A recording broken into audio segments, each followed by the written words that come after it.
Om Swastiastu. Perkenalkan, nama saya Nilu Putri Swatini, MPM 006. Di sini saya akan menjelaskan mengenai pengambilan keputusan ketika pesaing membuat keputusan bersama. Sebagaimana ditekankan dalam pendahuluan sedikit perusahaan, di pasar oligopoli menyebabkan permintaan masing-masing perusahaan dan kondisi pendapatan marginal, dan karenanya masing-masing laba perusahaan bergantung pada keputusan penetapan harga, keputusan keluaran, ekspansi keputusan dan sebagainya dari setiap perusahaan saingan di pasar oligopoli.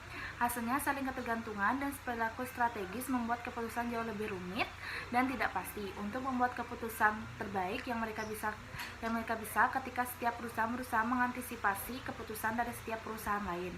Manajer harus belajar berpikir secara strategis. Nama saya Putri Kajimartawan, EPN 013. Di sini saya akan menjelaskan pengambilan keputusan ketika pesaing membuat keputusan bersama. Yang pertama adalah equilibrium, yaitu membuat keputusan saling terbaik. Ketika keputusan simultan tidak dapat dibuat menggunakan aturan jelas dan kuat dominasi strategis, pengambilan keputusan harus menemukan beberapa panduan lain untuk membuat keputusan strategis. Kami sekarang akan membahas pendekatan yang sering digunakan oleh ahli teori permainan untuk menjelaskan bagaimana pembuatan keputusan dapat membuat keputusan terbaik di dunia. Situasi pengambilan keputusan yang banyak. Solusi untuk membuat keputusan simultan ini dikenal sebagai equilibrium nest, dinamai untuk oleh teori permainan John F. Ness yang pertama kali mengusulkan solusi di tahun 1940-an dan yang dipekerjakan untuknya memberi dasar untuk film A Beautiful Mind. Perkenalkan, nama saya Rana, kelas Dewi, NPM 016. Di sini saya akan menunjukkan materi tentang Super Bowl advertising. Contoh keseimbangan Nash. Untuk mengilustrasikan sifat saling menguntungkan dari hasil keseimbangan Nash, kami sekarang akan mempertimbangkan keputusan iklan Coke dan Pepsi untuk game Super Bowl yang akan datang. Coke telah menemukan agen periklanan yang lebih efektif daripada Pepsi. Hasil pembayaran Coke lebih besar daripada hasil Pepsi. Efeknya terhadap penjualan dan laba iklan Super Bowl yang berlangsung sekitar 6 bulan.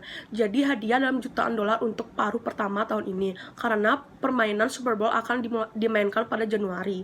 Meskipun dengan agen periklanan yang baik, Coke tidak memiliki strategi dominan, karena Pepsi tidak memiliki satu tindakan yang terbaik apapun yang dilakukan Coke. Pepsi tidak memiliki strategi yang dominan, karena masing-masing dan setiap dari 3 pilihan anggaran Pepsi akan menjadi tindakan terbaik untuk salah satu keputusan yang diambil Coke. Dengan demikian, tidak ada strategi dominan atau dominan untuk Coke atau Pepsi. Nama saya Niluh Ayu Sugiartini, NPM 036. Di sini saya akan melanjutkan kurva respon terbaik dan pilihan keputusan berkelanjutan. Kurva respon terbaik suatu perusahaan menunjukkan keputusan terbaik untuk membuat, biasanya yang memaksimalkan laba, berdasarkan atau memperhitungkan keputusan yang diharapkan oleh perusahaan lawannya. Diferensiasi produk ada antara kedua maskapai karena Arrow memiliki jet yang lebih baru dan lebih nyaman daripada Bravo.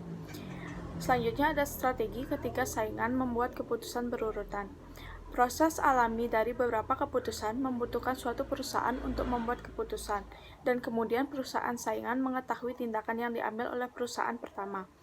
Membuat keputusan semacam ini disebut keputusan berurutan. Misalnya, calon yang masuk ke pasar akan membuat keputusan untuk masuk dan keluar dari pasar terlebih dahulu, dan kemudian perusahaan yang berkuasa atau perusahaan menanggapi keputusan masuk dengan menyesuaikan harga dan output untuk memaksimalkan laba, mengingat keputusan dari peserta potensial.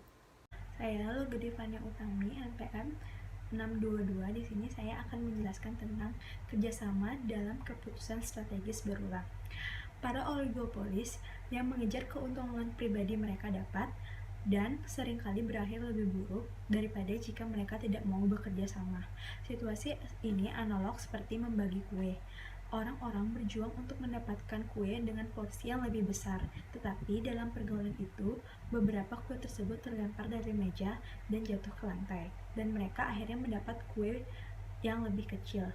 Solusi disukai oleh semua peserta, ada tapi sulit untuk dicapai. Selanjutnya, pencegahan masuk strategi. Yang pertama ada batasi harga. Sebuah firma yang mapan memutuskan untuk menetapkan harga di bawah tingkat memaksimalkan keuntungan untuk mencegah masuk. Yang kedua, ekspansi wilayah sebagai penghalang untuk masuk. Strategi di mana sebuah kapasitas yang dibangun dan tidak dapat dipercaya memperluas untuk menjadikan dan dapat dipercaya ancamannya untuk mengurangi harga jika masuk terjadi. Untuk ringkasannya, permainan keputusan simultan terjadi ketika manajer harus membuat keputusan tanpa mengetahui keputusan saingan mereka. Strategi yang dominan adalah strategi yang selalu memberikan hasil terbaik.